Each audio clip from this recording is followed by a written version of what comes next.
మొత్తానికి ట్రంప్ అయితే ఒప్పుకుంటున్నారు. రష్యా మీద కోపంతోనే ఇండియా మీద 50% టారిఫ్ వేశానని. ఇండియా మీద 50% టారిఫ్ వేసేసరికి రష్యా దిగొచ్చి ఆగండి మనం మాట్లాడుకుందాం అని వాళ్ళు చెప్పారని. సరే చూస్తాను, కొన్ని రోజుల్లో వాళ్ళ దగ్గరకు వెళ్తాను, వాళ్ళు ఏం చెప్తున్నారో వింటాను. నాకు గానంతగా లేదనుకోండి, మళ్ళీ దీన్ని ముందుకు తీసుకువెళ్తాను, ఇంకా రష్యాని ప్రెషర్ చేస్తాను. అంటే ఏంటి, ఇండియాని ఇండైరెక్ట్ గా టార్గెట్ చేస్తాను. నిన్నటి వీడియోలో అనుకున్నాం కదా, కేవలం రష్యాని బెండ్ చేయాలంటే ఇండియాని ఏదో రకంగా పావులా వాడుకొని రష్యాని ఎలాగైనా దారిలోకి తీసుకురావడానికి రష్యా మాట వినకపోతున్న ప్రతిసారి ఇండియాని టార్గెట్ చేసేలా. ఎందుకంటే చైనాని చేస్తే చైనా ఒప్పుకోదు కదా, రేర్ ఎర్త్ ఎలిమెంట్స్ వాళ్ళకి ఇవ్వడం మానేస్తుంది, ఈవీ మార్కెట్ ఇంపాక్ట్ అవుతుంది. ఇది అనుభవాలు ఉన్నాయి కాబట్టి ఇవాళ ట్రంప్ కూడా 90 డేస్ పాస్ చైనా రిలేటెడ్ గా ప్రకటించారు. బట్ ఇంకా తనకి మిగిలిపోతున్నది ఒకటే India. So important data definitely మన ఇన్వెస్టర్స్ అందరూ కూడా తెలుసుకోవాలి. కమింగ్ టైమ్స్ లో షార్ట్ టర్మ్ లో తన రిలేటెడ్ ఉన్న అన్సర్టనిటీ ఏ రకంగా మార్కెట్ లో ప్లే అవుతుందో ఇవాళ వీడియోలో కూడా ఫర్దర్ గా డిస్కస్ చేసుకునే ప్రయత్నం చేద్దాం. కొన్ని ఇంపార్టెంట్ ఈవెంట్స్ ఉన్నాయి. ఇవాళ సిపిఐ ఇన్ఫ్లేషన్ డేటా రాబోతుంది అండ్ ఫ్రైడే కొన్ని ఇంపార్టెంట్ డేటా పాయింట్స్ ఉన్నాయి. 14th మార్కెట్ రిలేటెడ్ గా very big day. And global గా ఈ జపాన్ కి సంబంధించిన నికాయ్ చూసినా, ఆస్ట్రేలియా మార్కెట్ చూసినా ఆల్ టైమ్ హైస్ కొడుతున్నాయి. బట్ మన పరంగా లార్జ్ క్యాప్ స్పేస్ లో కొంత రిజల్ట్స్ లో ఇబ్బంది ఉంటున్నా ట్రంప్ ఒక డిస్టర్బెన్స్ కారణంగానే మన మార్కెట్స్ ఇలా ఫాల్ అవుతూ ఉన్నాయి. సో వీటన్నిటి గురించి వాళ్ళ మార్కెట్ అనాలిసిస్ డిస్కస్ చేస్తూ ఇవాళ మన వీడియోని ఎండ్ చేద్దాం. Hello friends, welcome to day trader Telugu. Good evening. Sensex 368 points down అయ్యి 80,236 దగ్గర క్లోజ్ అయితే నిఫ్టీ 98 పాయింట్స్ డౌన్ అయ్యి 24,487 దగ్గర క్లోజ్ అయింది. వరస్ బ్యాంక్ నిఫ్టీ 467 పాయింట్స్ డౌన్ అయ్యి 55,044 దగ్గర క్లోజ్ అయింది. ఇవాళ banking, reality and defence space లో మనకి వీక్నెస్ కనిపించింది. రెస్ట్ మిగతా సెక్టార్స్ అన్ని మోస్ట్లీ గ్రీన్ లోనే ఉన్నాయి. అండ్ స్మాల్ క్యాప్స్ అబ్జర్వ్ చేశారా, ఇవాళ గ్రీన్ లోనే ఉన్నాయి. మార్కెట్ రెడ్ లో ఉండొచ్చు, స్మాల్ క్యాప్స్ గ్రీన్ లో ఉన్నాయి అండ్ మిడ్ క్యాప్స్ కూడా మైల్డ్ రెడ్ లో ఉన్నాయి. అండ్ నిఫ్టీ రీసెంట్ టైమ్స్ లో ఉంటున్న కొంత కన్సాలిడేషన్ ని బ్రేక్ చేసినట్టు బ్రేక్ చేసిందా, మళ్ళీ ఒక గ్రీన్ క్యాండిల్ తో పైకి వచ్చినట్లుందా. ఇప్పుడైతే లెవెల్ బిలో అయితే క్లోజ్ అవ్వలేదు, 24,450 బిలో అయితే లేదు మార్కెట్. బట్ దానికంటే ఇంపార్టెంట్ గా ఈ లెవెల్ ని అబ్జర్వ్ చేయండి. ఆగస్ట్ 7, 8, 11 24,350 దగ్గరగా వెళ్లే మార్కెట్ బౌన్స్ అయింది. 24,450 actually important support. 100 points down కు వెళ్ళి అక్కడ సపోర్ట్ తీసుకుంది multiple times 7, 8, 11. So 24,350 near term లో మార్కెట్ అక్కడికి వెళ్తున్నప్పుడు రీసెంట్ టైమ్స్ లో అయితే ఆ లెవెల్ ని రెస్పెక్ట్ చేసిందని అయితే మనం గుర్తుంచుకోవాలి. First important update, China related గా 90 డేస్ పాటు ఫర్దర్ గా టారిఫ్ ని పాస్ అయితే చేస్తున్నారు ట్రంప్. యాక్చువల్లీ చైనాతో ఆడుకుందామని అయితే ప్రయత్నించారు. చైనా కూడా బాగా ప్లాన్ చేసి యుఎస్ తో ఎలా ఆడుకోవచ్చు అనేది రిప్లై ఇచ్చింది.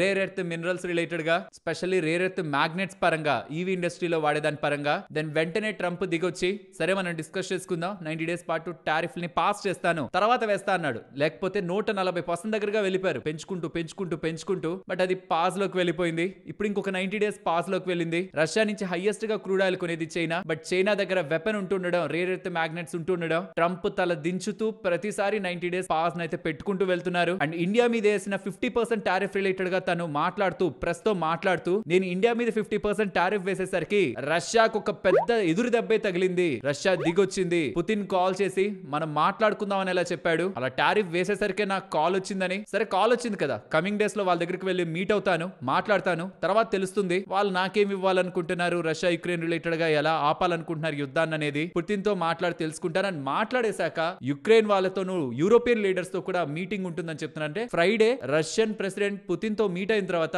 యూరోపియన్ కంట్రీస్ తోను అండ్ యుక్రెయిన్ తో కూడా మీటింగ్ ఉంటుందనేలా ట్రంప్ ఒక స్టేట్మెంట్స్ కనిపిస్తున్నాయి. అలాగే నిన్న నరేంద్ర మోడీ గారి దగ్గర నుంచి, యుక్రెయిన్ ప్రెసిడెంట్ దగ్గర నుంచి, ఇద్దరి నుంచి కూడా ఒక అప్డేట్ వచ్చింది. మోడీ గారితో మాట్లాడానని తాను. మోడీ గారేమో నేను యుక్రెయిన్ సంబంధించిన ప్రెసిడెంట్ తో మాట్లాడాను, మేము యుద్ధాన్ని ఆపాలని అనుకుంటున్నాం, పీసే కావాలి, ఇది రైట్ టైం కాదు అసలు యుద్ధాలు చేసుకోవడానికి, ఎవరి గ్రోత్ ను వాళ్ళు చూసుకొని ముందుకు వెళ్ళాలనేదే మా ఎజెండా అని. భారత్ తన సైడ్ నుంచి పీస్ ఉండాలి, ఈ యుద్ధం జరగకూడదనే ఒక ఎజెండాతోనే రష్యా యుక్రెయిన్ రిలేటెడ్ గా ఇష్యూని సార్ట్ అవుట్ చేసుకోమని, పీస్ ద్వారానే వెళ్ళమని భారత్ ఒక స్టాండ్ అనేలా నరేంద్ర మోడీ గారు కూడా బిఫోర్ ద మీటింగ్ అప్డేట్ అయితే చేశారు. అండ్ గోల్డ్ రిలేటెడ్ గా నేను ఎటువంటి టారిఫ్ వేయను, కంగారు పడకండి అనేలా స్టేట్మెంట్స్ అయితే చేస్తున్నారు. అన్నిటి మీద టారిఫ్ వేస్తున్నారు, గోల్డ్ మీద కూడా టారిఫ్ వేస్తారనేలా మార్కెట్ లో కొంత స్పెక్యులేషన్ అయితే నడిచింది. గోల్డ్ మీద నేను ఎలాంటి టారిఫ్ వేయననేలా తన స్టేట్మెంట్స్ అయితే చేశారు. దీంతో గోల్డ్ లో కొంత మనకి ఫాల్ కనిపించింది. టారిఫ్ వేస్తే ఎక్కడ ధర పెరుగుతుంది కదా అనుకున్నారు బులియన్ మార్కెట్ లో, బట్ ఆ టారిఫ్ ఏం లేదనేసరికి గోల్డ్ లో మనకు కొంత సెల్ ఆఫ్, ఇదే మెయిన్ రీజన్ గోల్డ్ పడ్డానికి. అండ్ ఇవాళ యుఎస్ కి సంబంధించిన సిపిఐ ఇన్ఫ్లేషన్ డేటా అప్డేట్ అవుతుంది.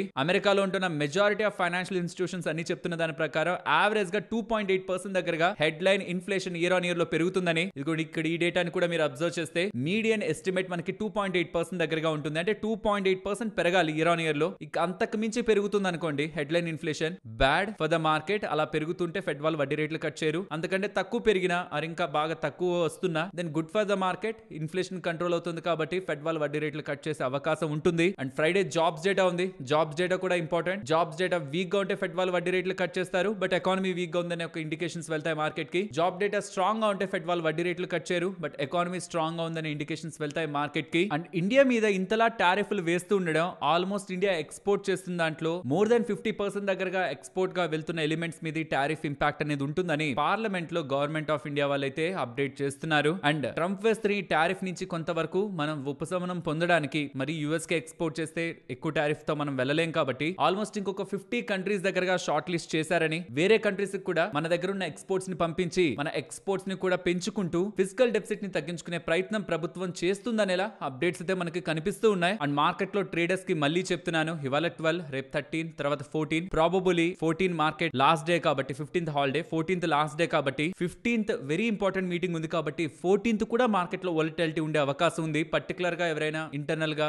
ఏం జరుగుతుందని ఇంకొంత డీప్ గా అండర్స్టాండింగ్ ఉంటున్న వాళ్ళకి పొజిషన్స్ మీద గ్రిప్ వచ్చే అవకాశం ఉంటుంది. కాబట్టి ఈవెంట్ కి ముందున్న రోజు కూడా పర్టికులర్లీ ఆఫ్టర్నూన్ నుంచి కొంత స్లో డౌన్ అయ్యే ప్రయత్నం చేయండి, పొజిషన్స్ లైట్ చేసే ప్రయత్నం చేయండి. Over night 14th over night carry చేస్తుంటే మాత్రం ఒకటే గుర్తుంచుకోండి, 15th meeting Russia president Putin తో జరుగుతున్న మీటింగ్ వెరీ ఇంపార్టెంట్ ట్రంప్ కి ఫస్ట్. ఎందుకంటే తను ఆఫీస్ తీసుకున్న ఫస్ట్ డే లోనే రష్యా యుక్రెయిన్ రిలేటెడ్ గా వార్ ఆపేస్తానని ప్రపంచ సాక్షిగా చెప్పిన వ్యక్తి. అప్పటి నుంచి ఇప్పటి వరకు అలా చేయలేకపోయారు. 200 రోజులు అయిపోయింది తను వచ్చి ఆఫీస్ కి, 200 డేస్ అయిపోయింది ఆల్మోస్ట్ తను వచ్చి, ఇప్పటి వరకు చేయలేకపోయారు. దాని రిలేటెడ్ గా చాలా మంది రిపోర్టర్స్ చాలా టైమ్స్ క్వశ్చన్స్ అడిగారు. వాటన్నిటిని తప్పించుకోవాలంటే తను ఏదో స్ట్రాంగ్ గా చేస్తున్నాడు అనేది ప్రపంచానికి చెప్పాలి. కాబట్టి రష్యా ఒప్పుకోకపోతుంటే తను తీసుకునే యాక్షన్స్ ఎలా ఉంటాయనేది కూడా మేజర్ క్వశ్చన్. అండ్ ఒప్పుకుంటుంటే రష్యా కానీ యుక్రెయిన్ కానీ ఇష్యూ రిలేటెడ్ గా సార్ట్ అవుట్ అవుతూ ఈ ఇష్యూని ఎండ్ చేసుకోవడానికి ముందుకు వస్తుంటే అదొక మంచి విషయం. మార్కెట్ రిలేటెడ్ గా అవుట్కమ్ ఏంటో మనకు తెలియదు. 15th డే అని మాత్రం తెలుసు. 14th మార్కెట్ కి లాస్ట్ డే. క్యారీ చేస్తున్న వాళ్ళు మాత్రం జాగ్రత్త. మళ్ళీ ఆ రోజు మార్కెట్ వాలటిలిటీ ట్రాప్ అయ్యానని మాత్రం, ఇది తెలుసుంటే ముందే తెలుసుంటే బయట ఉండేవాడిని అని మాత్రం అనుకోకండి. ఆ రోజు మోస్ట్లీ మార్కెట్ వోలటైల్ గా రియాక్ట్ అయ్యే అవకాశం ఉంటుంది. అండ్ నిన్నేదైతే మార్కెట్ స్ట్రాంగ్ గా పెరిగిందో దానికి షార్ట్ కవరింగ్ రీజన్ ఏమో అనుకున్నాను, కానీ షార్ట్ కవరింగ్ కూడా కాదు.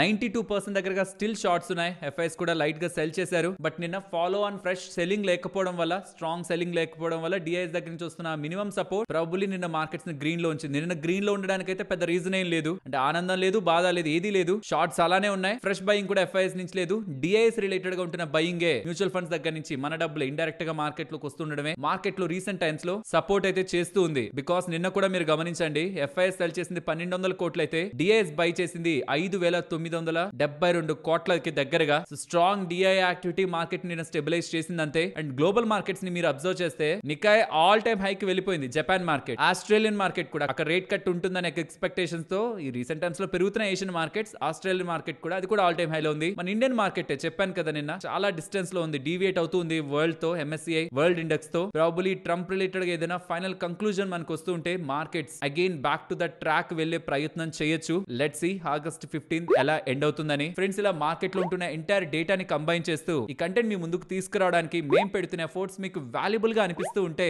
మన వీడియోని తప్పకుండా లైక్ చేయండి. హెచ్బిఎల్ ఇంజనీరింగ్ వాళ్ళకి 54 crore 12 lakhs వచ్చేసే కవచ్ ఆర్డర్ ఇండియన్ రైల్వేస్ దగ్గర నుంచి లభించిందని, నెక్స్ట్ 700 డేస్ లో ఇది కంప్లీట్ చేస్తారని, దీంతో వీళ్ళ టోటల్ ఆర్డర్ బుక్ 4083 crores దగ్గరగా ఉందని ఇలా చెప్తున్నారు. సిజీ పవర్ కి సంబంధించిన యుఎస్ కంపెనీ ఉందా, వాళ్ళు యుఎస్ కి సంబంధించిన ఫ్లాండర్స్ ఎలక్ట్రిక్ మోటార్ సర్వీస్ అనే కంపెనీతో టైఅప్ అయ్యి యుఎస్ కి సంబంధించిన రైల్వే మార్కెట్ ఉంటుంది కదా, రైల్ మార్కెట్, దీన్ని టార్గెట్ చేస్తున్నారని, railway traction motor replacement and refurbishment market related గా వీళ్ళిద్దరూ కలిసి బిజినెస్ చేయబోతున్నట్టు. సో ఇది నార్త్ అమెరికాకి సంబంధించిన రైల్ సెక్టార్ ని టార్గెట్ చేస్తూ అక్కడ గ్రో అవ్వాలని సిజీ పవర్ వాళ్ళు త్రూ వాళ్ళ సబ్సిడరీ ప్రయత్నిస్తున్నట్లయితే ఇక్కడ అప్డేట్స్ అయితే కనిపిస్తూ ఉన్నాయి. సిజీ పవర్ రిలేటెడ్ గా ఇది మంచి విషయం. నెక్స్ట్ ఐనాక్స్ గ్రీన్, వీళ్ళు 182 మెగావాట్ విండ్ ప్రాజెక్ట్స్ పరంగా ఆపరేషన్ అండ్ మెయింటెనెన్స్ డీల్ అయితే గెలుచుకున్నారు. ఫ్రమ్ టాప్ ఇండియన్ కంపెనీ దగ్గర నుంచే వీళ్ళకి ఆపరేషన్ అండ్ మెయింటెనెన్స్ ఆర్డర్ లభించిందని ఎక్స్చేంజెస్ కి చెప్తున్నారు. అవాంటల్ వాళ్ళు ఉన్నారా, వాళ్ళకి 10 crore 11 lakhs విలువ చేసే ఆర్డర్ హెచ్ఏఎల్ వాళ్ళ దగ్గర నుంచి సాట్కామ్ ఎక్విప్మెంట్ రిలేటెడ్ గా లభించిందని, ఇది ఆగస్ట్ 10th 2026 లోపు దీన్ని ఎగ్జిక్యూట్ చేస్తారని వీళ్ళ ఎక్స్చేంజెస్ కి మెన్షన్ చేశారు. నెక్స్ట్ రీసెంట్ టైమ్స్ లో ఈ పర్టికులర్ కంపెనీ రిలేటెడ్ గా చాలా డెవలప్మెంట్స్ జరుగుతున్నాయి. జైస్వాల్ నెకో కంపెనీ రిలేటెడ్ గా, ఇది నెకో గ్రూప్ కు సంబంధించిన కంపెనీ, 1976 లో స్టార్ట్ అయిన company. Iron and steel casting related గా బిజినెస్ చేస్తూ ఉంటుంది. Billets, rolled products, pig iron and skull, sponge iron, pellets, steel and iron and steel casting related గా వీళ్ళు బిజినెస్ చేస్తూ ఉంటారు. వీళ్ళ పరంగా ఒక ఇంపార్టెంట్ డెవలప్మెంట్ అయితే కనిపిస్తుంది. 3200 కోట్లకు సంబంధించిన డెబెంచర్స్ ని ఎర్లీగా పే చేస్తున్నారు. ఎందుకంటే వీటి రిలేటెడ్ గా వీళ్ళు హయ్యర్ ఇంట్రెస్ట్ పే చేస్తున్నారనమాట. ఇది ఒక బిగ్ ఓవర్ హ్యాంగ్ వీటి పరంగా. కాబట్టి మీరు చూడండి అండి ఇంట్రెస్ట్ కూడా చాలా హైగా వీళ్ళు ఇక్కడ పే చేస్తూ ఉంటారు. ఈ డెబెంచర్స్ రిలేటెడ్ గా వీళ్ళు ఎక్కువ వడ్డీని కడుతూ ఉంటారు. ఆల్మోస్ట్ 17.5% దగ్గరగా ఆల్మోస్ట్ వీటికే 560 కోట్ల దగ్గరగా వడ్డీల్ని వీళ్ళు పే చేస్తున్నారు. అండ్ ఇప్పుడు ఇలా ఎర్లీగా పే చేయడం కారణంగా ఈ ఇంట్రెస్ట్ భారీగా తగ్గుతూ వీళ్ళ ప్రాఫిటబిలిటీ పెరిగే అవకాశం ఉంటుంది. కాబట్టి ఇలా ఎర్లీగా రీపేమెంట్ చేస్తున్నారని అప్డేట్స్ వీళ్ళు చేస్తూ ఉండడం, డెబెంచర్స్ హైగా వీళ్ళు ఎక్కువగా స్పెండ్ చేస్తూ ఇంట్రెస్ట్ కి స్పెండ్ చేస్తూ వీళ్ళ లాభాలని తగ్గించేస్తున్న డెబెంచర్స్ ని ఎర్లీగా పే చేస్తున్నారని వీళ్ళు అప్డేట్ చేస్తూ ఉండడం స్టాక్ ఇవాళ డబుల్ డిజిట్స్ లో పెరిగింది. ఫ్రెండ్స్ డేటా ఇంట్రెస్టింగ్ అనిపించిందా? అనిపిస్తే మన వీడియోని తప్పకుండా లైక్ చేయండి. సుజలాన్ రిలేటెడ్ గా మాట్లాడుకోవాలి. సుజలాన్ సిఎఫ్ఓ హిమాన్షు మోడీ ఉన్నారా? తను ఎగ్జిట్ అవ్వబోతున్నారని, తను ఎగ్జిట్ అయి సుజలాన్ క్యాపిటల్ నుంచి ఎగ్జిట్ అయి సమ్మాన్ క్యాపిటల్ లో తను రోల్ ని లీడర్షిప్ రోల్ ని తీసుకోబోతున్నారని అప్డేట్స్ అయితే కనిపిస్తున్నాయి. హౌసింగ్ ఫైనాన్స్ కంపెనీకి వెళ్తున్నారు సమ్మాన్ క్యాపిటల్ అంటే. సుజలాన్ రిలేటెడ్ గా టర్న్ అరౌండ్ చేయడానికి, సుజలాన్ ఒక గ్రోత్ స్టోరీలో నడిపించడానికి హిమాన్షు మోడీ ఈ సిఎఫ్ఓ చాలా మంచి రోల్ నే ప్లే చేశారు. స్టాక్ అయితే పెద్ద రియాక్ట్ అవ్వలేదు, కానీ it's important person Suzlon related గా. నెక్స్ట్ రిజల్ట్స్ గురించి మాట్లాడుకుందాం. ఫస్ట్ బెల్ రైజ్ ఇండస్ట్రీస్ చాలా మంచి నెంబర్స్ ని పోస్ట్ చేశారు. రీసెంట్ గా కదా ఐపీఓ వచ్చారు. రెవెన్యూస్ 27% పెరుగుతున్నాయి. మార్జిన్స్ ఇంప్రూవ్ అవడం కారణంగా రెవెన్యూ 27 కదా పెరిగిందన్నాను. మార్జిన్స్ పెరగడం కారణంగా ప్రాఫిట్ 56% దగ్గరగా పెరిగింది. నెట్ డెట్ టు ఈక్విటీ వీళ్ళ అప్పుల్ని కూడా తగ్గించుకుంటున్నారు. 0.98 టైమ్స్ ఉండేది, ఇప్పుడు 0.16 టైమ్స్ కి వచ్చింది. ఐపీఓ ద్వారా వచ్చిన డబ్బులు ఉంది కదా, అందులో 1596 crores ఆ డెట్ ని కట్టేయడం ద్వారా అప్పులు కూడా తగ్గుతున్నట్లు కనిపిస్తుంది. వాళ్ళ న్యూ చెన్నై ప్లాంట్ ఆపరేషన్స్ ని స్టార్ట్ చేసిందని, టూ వీలర్స్ రిలేటెడ్ గా OEM and commercial vehicles related గా కూడా ఓఈఎంస్ కి సప్లై ని స్టార్ట్ చేశారని, and medium and heavy commercial vehicle space లో కూడా చాసిస్ పార్ట్స్ రిలేటెడ్ గా వాళ్ళు ఎంటర్ అవుతున్నట్టు, అండ్ డిఫెన్స్ స్పేస్ లో కూడా ఎంటర్ అవుతున్నట్లు, దీనికోసం ఒక కొత్త కంపెనీని కూడా స్టార్ట్ చేస్తున్నట్లు అప్డేట్స్ చేస్తున్నారు. బోత్ ఇండియన్ అండ్ ఇజ్రాయెల్ కి సంబంధించిన ఓఈఎంస్ నుంచి డిఫెన్స్ రిలేటెడ్ గా బిజినెస్ ఉంటుందని చెప్తున్నారు. ఓవరాల్ నెంబర్స్ బాగున్నాయి. బిజినెస్ మొమెంటం రిలేటెడ్ గా కూడా మంచి కామెంట్స్ ఉన్నాయి. నెక్స్ట్ ఎన్విరో ఇన్ఫ్రా గురించి మాట్లాడుకోవాలి. రెవెన్యూస్ 17% గ్రో అవుతున్నాయి. మార్జిన్స్ ఎక్స్పాండ్ అవడం కారణంగా ప్రాఫిట్స్ 42% దగ్గరగా గ్రో అవుతున్నాయి. వీళ్ళు రెన్యూబుల్స్ లో కూడా ఎంటర్ అవుతున్నట్టు 69 మెగావాట్ సోలార్ కెపాసిటీని ఒడిశా అండ్ మహారాష్ట్రలో స్టార్ట్ చేస్తున్నట్లు అప్డేట్ చేస్తున్నారు. వీళ్ళ టోటల్ ఆర్డర్ బుక్ 29,971 crore దగ్గరగా ఉందని, వీళ్ళు water, waste water and clean energy solutions related గా అర్బన్ ట్రాన్స్ఫర్మేషన్ పరంగా వీళ్ళు ఎక్కువ ఫోకస్ చేస్తూ బిజినెస్ ని గ్రో చేసుకుంటారనేలా ఎన్విరో ఇన్ఫ్రా వాళ్ళైతే చెప్తున్నారు. నెక్స్ట్ ప్రాజ్ ఇండస్ట్రీస్ గురించి మాట్లాడుకోవాలి. Revenues year on year comparison లో 8% పడుతున్నాయి. క్వార్టర్ ఆన్ క్వార్టర్ కంపారిజన్ లో 25% పడుతున్నాయి. బట్ మార్జిన్స్ ఎక్స్ట్రీమ్లీ వీక్ గా రావడం కారణంగా profits year on year comparison లో 94% పడుతున్నాయి. క్వార్టర్ ఆన్ క్వార్టర్ కంపారిజన్ లో 86% దగ్గరగా పడుతున్నాయి. ఈవెన్ ఈ Q1 FY25 లో ఎక్సెప్షనల్ గెయిన్ ఉంది 28 crore దగ్గరగా. సో ఓవరాల్ ప్రాజ్ రిలేటెడ్ గా వచ్చినవైతే weak set of numbers. Because last వాళ్ళ 5 years దగ్గరగా CAGR చూసారనుకోండి, రెవెన్యూస్ 24% లో, ప్రాఫిట్ 23% లో గ్రో అవుతూ వెళ్ళాయి. అండ్ మార్జిన్స్ కూడా 4.9% కి డబుల్ డిజిట్స్ నుంచి ఫాలో అవడం అంటే యాజ్ ఆఫ్ నో వాళ్ళ బిజినెస్ రిలేటెడ్ గా ఉంటున్న రా మెటీరియల్ కాస్ట్ దగ్గర నుంచి ఎగ్జిక్యూషన్ వరకు ఉంటున్న టోటల్ థింగ్ లో కంపెనీ ఒక స్ట్రెస్ మనకి క్లియర్ గా కనిపిస్తుంది. ప్రాబబ్లీ కమింగ్ టైమ్స్ లో వాళ్ళు దాన్ని ఇంప్రూవ్ చేసుకొని బెటర్ గా మూవ్ అయితే, మార్జిన్స్ ని ఇంప్రూవ్ చేసుకోగలుగుతుంటే మార్కెట్ ఫర్దర్ గా రివార్డ్ చేయొచ్చు. అండ్ ఇప్పటి వరకు స్టాక్ రీసెంట్ టైమ్స్ లో ఇయర్ స్టార్టింగ్ నుంచి ఇప్పటి వరకే స్టాక్ 50% దగ్గరగా పడింది. లాస్ట్ 2 years లో ఫ్రెష్ లోకి వెళ్ళింది. అండ్ వాల్యుయేషన్స్ కూడా ఆల్మోస్ట్ ఐ థింక్ 55-60 టైమ్స్ దగ్గరగా ట్రేడ్ అయ్యేది. ఒకప్పుడు స్ట్రాంగ్ ఎక్స్పెన్సివ్ గా, ఇప్పుడు 35 టైమ్స్ దగ్గరగా ఫార్వర్డ్ ఎర్నింగ్స్ లో ట్రేడ్ అవుతుంది. ఈ సెకండ్ హాఫ్ ఆఫ్ FY26 లో వాళ్ళు ఏదైనా రికవరీని చూపిస్తారా బిజినెస్ లో అనేది చూడాలి. Tilak Nagar industries numbers solid ఉన్నాయి. రెవెన్యూస్ 30% గ్రో అవుతుంటే మార్జిన్స్ ఎక్స్పాండ్ అవడం కారణంగా ప్రాఫిట్ 121% దగ్గరగా గ్రో అయింది. ఇక్కడ నెంబర్స్ ఇంప్రూవ్ అవడం కాదు, మార్జిన్స్ ఇంప్రూవ్ అవుతున్నాయి. Very good set of numbers Tilak Nagar industries. Next Suzlon వాళ్ళ number. Revenue year on year comparison లో 55% పెరుగుతుంది, కానీ ప్రాఫిట్స్ 7% పెరుగుతున్నాయి. ఇయర్ లో హైయర్ ట్యాక్స్ ఎక్స్పెన్స్ ఉంది Q1 లో ఇయర్ ఆన్ ఇయర్ కంపారిజన్ లో. కాబట్టి మీరు ప్రాఫిట్ బిఫోర్ ట్యాక్స్ చూసారనుకోండి, ఇయర్ ఆన్ ఇయర్ లో 52% దగ్గరగా పెరుగుంటుంది. So year on year numbers అన్ని బానే ఉన్నాయి. బట్ క్వార్టర్ ఆన్ క్వార్టర్ లో మాత్రం రెవెన్యూ 17% పడుతున్నాయి. అండ్ ప్రాఫిట్ బిఫోర్ ట్యాక్స్ చూడండి, ట్యాక్స్ ఎక్స్పెన్స్ ఉంది కాబట్టి ఆపరేటింగ్ ప్రాఫిట్ కూడా మనకి 17% దగ్గరగా పడుతుంది. క్వార్టర్ ఆన్ క్వార్టర్ వీక్ గా ఉంది. అండ్ ఇయర్ ఆన్ ఇయర్ లో స్ట్రాంగ్ సెట్ ఆఫ్ నెంబర్స్ ని సుజలాన్ వాళ్ళు పోస్ట్ చేశారు. మరొక ఇంట్రెస్టింగ్ వీడియోతో మళ్ళీ మీ ముందుకు వస్తాను. అంతవరకు టేక్ కేర్. జై హింద్.